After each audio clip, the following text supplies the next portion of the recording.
प्रश्नावली 1.1 क्लास 10 का है, मैथ का है। क्वेश्चन नंबर 1 में दिया है कि निम्नलिखित संख्याओं का HCF ज्ञात करने के लिए यूक्लिड विभाजन एल्गोरिथ्म का प्रयोग कीजिए। जो संख्या दिया हुआ है उसको यूक्लिड विभाजन का प्रयोग करके HCF ज्ञात करना है।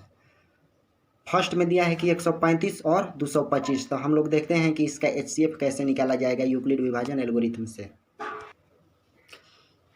दोनों संख्याओं यानी कि 225 और 135 मान लेंगे कि दो संख्या है a बराबर 225 और b बराबर 135। दोनों संख्याओं को a और b मान लेंगे, तब यहाँ पर होगा कि a ग्रेटर देन b, यानी कि जो a है बड़ा है b से। इस पर यूक्लिड विभाजन एल्गोरिथ्म का प्रयोग करेंगे। तो यूक्लिड विभाजन एल्गोरिथ्म होता है कि a बराबर बी क्यू प्लस आर, यानी कहने का मतलब है कि भाज्य बराबर भाजक गुने भागफल प्लस शेष। इस प्रकार से होता है यूक्लिड विभाजन एल्गोरिथ्म। तो यहाँ पर होगा कि 225 बराबर 135 गुने 1 प्लस 90, यानी कि 225 में 135 से एक बार में भाग देंगे तो 90 शेष बचेगा, यानी शेषफल 90 प्राप्त होगा।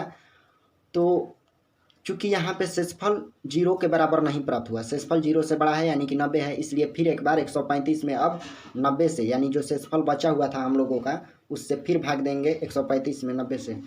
तो एक बार में होगा तो 45 मतलब इसका शेषफल प्राप्त हो रहा है, मतलब 45 फिर शेषफल बच गया, यानी कि शेष नॉट इक्वल 0। हम लोग का शेषफल 0 प्राप्त नहीं हुआ। फिर अगली बार जो 90 है, 90 में हम लोग भाग देंगे 45 यानी कि 45 से। तो 45 में 2 से हम लोग मतलब गुना करेंगे तो 45 दूनी 90, दो बार में 90 विभाजित हो जाएगा।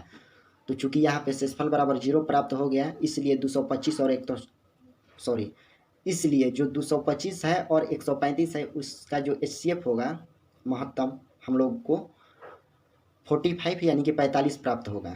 तो यूक्लिड विभाजन एल्गोरिथ्म में जो है उसके विधि से मतलब इसी प्रकार HCF ज्ञात किया जाता है। अगर किसी को प्रॉब्लम होगा तो साइड में इस तरह से HCF बना करके और यूक्लिड विभाजन एल्गोरिथ्म यानी कहने का मतलब है a बराबर बी क्यू प्लस आर, या अर्थात भाज्य बराबर भाजक गुने भागफल प्लस शेष, इसके आधार पर वो सजा सकता है इस तरह से। मतलब कहने का है कि पहले उसको साइड में HCF ज्ञात करके उसी पेज पर और फिर इस प्रकार से बनाया जा सकता है, तो वो गलत नहीं माना जाएगा।